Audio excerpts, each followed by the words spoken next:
All right. If you can believe it, it's almost time for football. We have a gentleman with us today who's here to tell us a little about football, about Husky football. He's one of the youngest head coaches in the country. He's been described as the next big thing. And it's my pleasure to introduce the real man from Hope, University of Washington head football coach, Steve Sarkisian. Steve?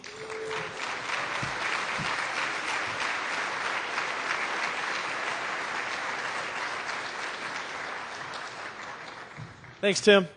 Well, can you guys smell it? It's in the air. It's almost football time.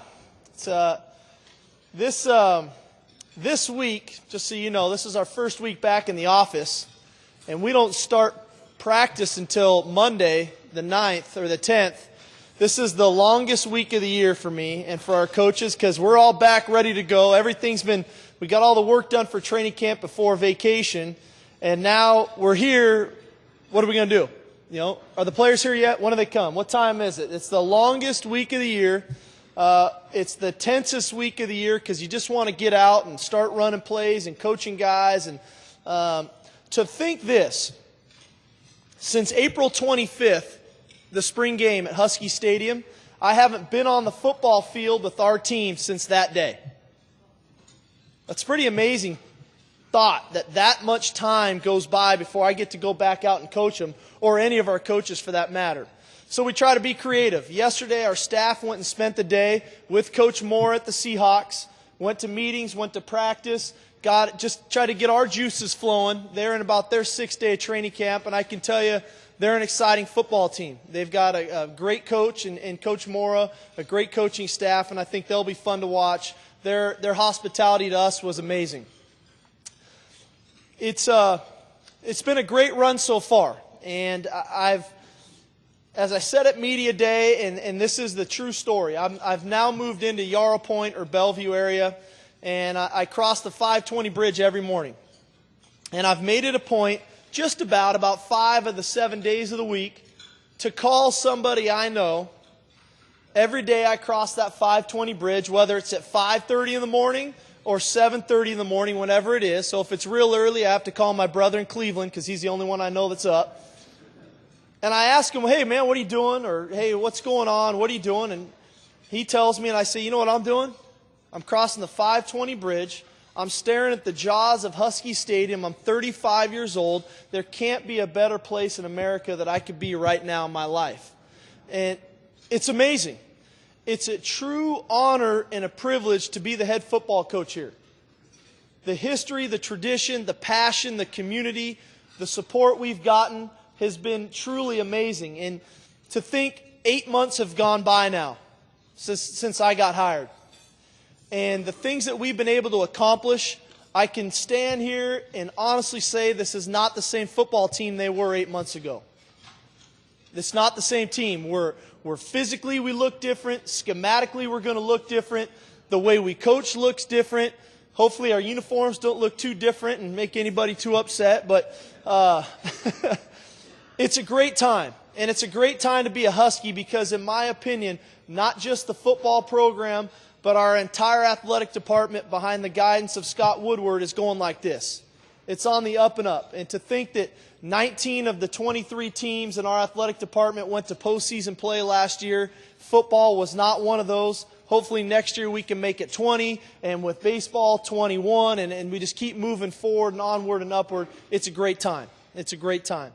Our football team is an exciting one. And in this room, raise your hand if you're a Cougar fan. Okay, I got to be careful what I say. All right, just checking. I don't want to give away too many secrets here today now. I think we're a better football team and we're a more talented football team than probably people think. And obviously our quarterback is a fantastic player. Jake Locker has got the skill set of unmatched of anybody I've ever coached. But better than his physical tools, he's an unbelievable human being. His work ethic, his leadership, his determination to be great, his demand for excellence is infectious amongst our football team. unbelievable character. On the defensive side of the ball, you take a young man, Daniel Teonesheim and Donald Butler.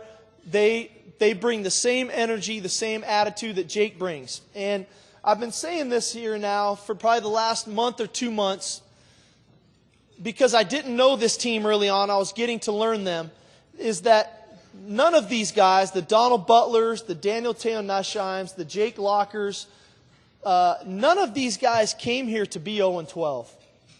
None of these guys came here to finish at the bottom of the Pac-10. None of them came here to be mentally and physically beat up. They all came here to go to a bowl game. They all came here to win a Pac-10 championship. They all came here to go to the Rose Bowl. I saw some roses here earlier. I don't know who stole them. I was going to take them, but that's okay.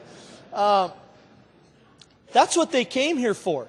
And I feel like for our football team and in watching them change, not only physically but mentally, they feel like this is an opportunity to achieve that.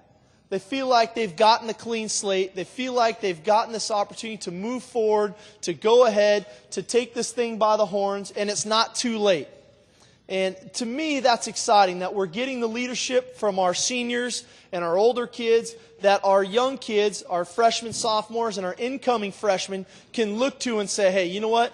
These guys have dealt with the most adversity any college student could go through, and they're still here at 6 a.m. working out. They're still putting in the extra time and effort in the film room. They're still leading the off-season workouts, the throwing sessions in the summer at Husky Stadium. When it was 109 degrees, our guys were out there working out. That makes a head coach and makes a coaching staff very proud, because I know that these kids have the want to. This is not a have to for them. This is not something that somebody's making them do. It's a want to. They've got the will to be great. Whether or not this year, next year, when those wins pick up to where we are Pac-10 champs, that remains to be seen. I don't know. This is a crazy conference. We've all seen it in the past. But I do know we're going to play with great effort.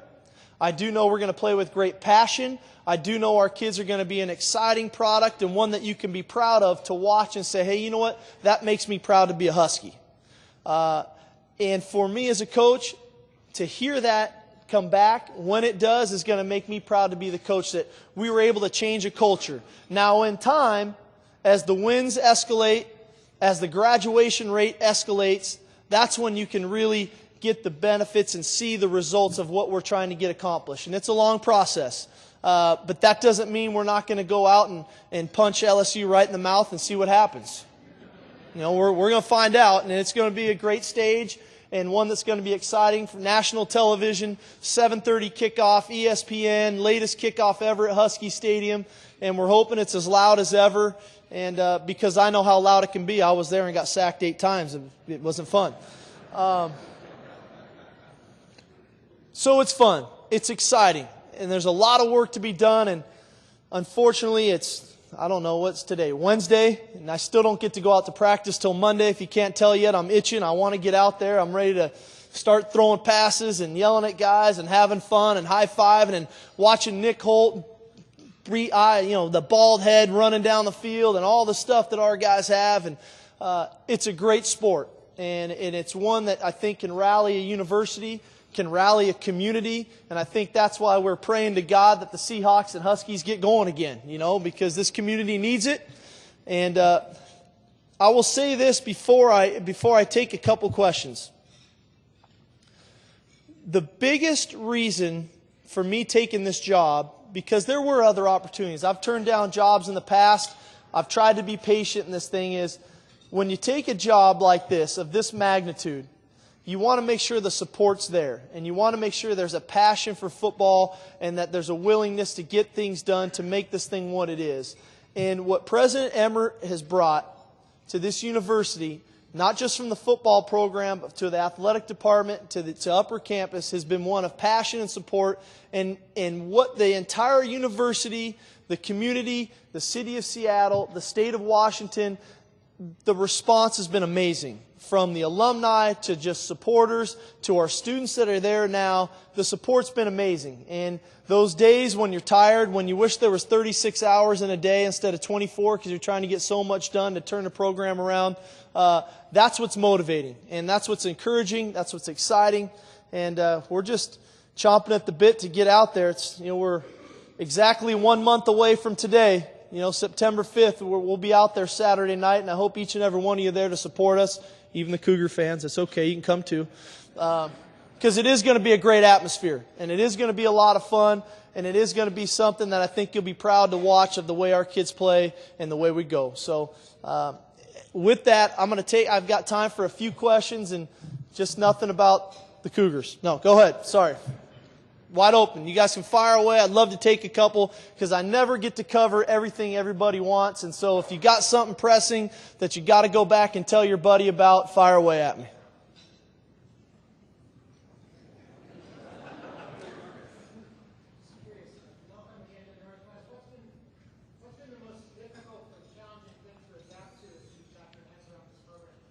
The heat. No. I think the most challenging thing is changing the way our kids think. You have to remember this football team hasn't won a game in almost 2 years. And so to put them in position to believe that they can win has been one of the biggest challenges as we've moved forward. And it was an emphasis for us in spring football to get these guys in a position where they feel like they expect to win. They've earned the right to win through their preparation, through their hard work, and that has been the challenge, to not let them fall back as soon as one thing goes wrong. Oh, here we go again. No, that's just a bump in the road. Let's keep going. From your perspective, both at USC and now here, how much of the decline in Husky football do you think is the result of the new Heisel sanctions? And are we pretty much out from underneath that at this point? I won't even go there, to be honest with you. I'm not going to go there. To me, again, I think just as winning is contagious, unfortunately, so is losing. And I can stand here, and I hope, in a year, I hope I can say that, something even better. This is not an 0-12 football team.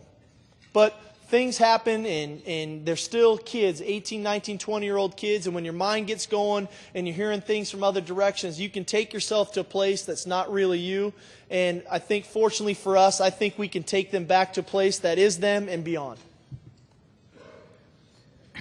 I'm curious about your perspective on conditioning for the student athletes, not only conditioning from a physical standpoint, but mentally, and what your perspective is for off-season nutrition education, that kind of thing for your student athletes. Good question. We made a huge emphasis on our football team on speed and quickness, agility, change of direction. We're not trying to be the big, huge football team anymore. The game of football now is about speed, change of directions, the spread offense, on offense, the defenses, the zone pressures. You have to be able to move and react and change directions, and that's been a huge point for us. And just to give you some numbers, our offensive line, when we got hired and we brought in our strength staff in January, from the time we hit spring break in a 2-month span, our offensive line lost a combined over 200 pounds. That's almost 15 pounds per man.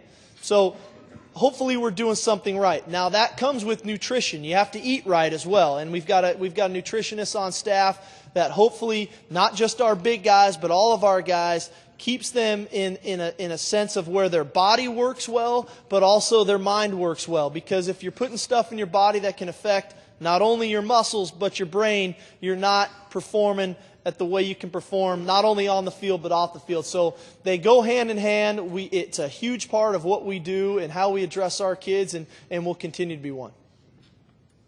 One more, guys. When you were at USC, there were obviously, you saw weaknesses in Jake Locker.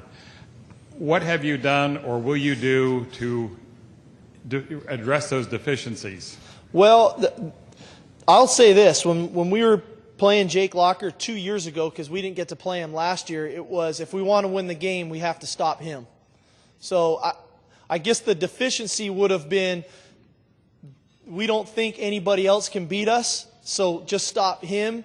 And for us, the key is to allow our other players on our offense to be playmakers, to be weapons, to be factors, so they can't just focus on Jake. And if they do, somebody else is going to hurt them. That's our challenge as a coaching staff, to get the Jermaine Curses, DeAndre Goodwins, Jordan Polks, Chris Polks, Cavario Middletons of the world to become weapons, to be the playmakers that we want them to be, so that you can't just focus completely on number 10, because if you do, somebody else is going to beat you. That's the real challenge. So thanks for having me, guys. I hope you can get out to Husky Stadium, not just to the games, but to the practices and fall camp. They're all open to the public. I encourage you to come.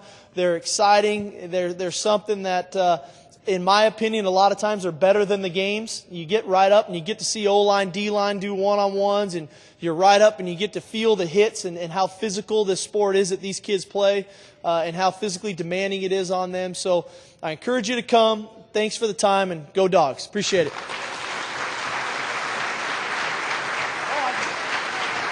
I got my roses.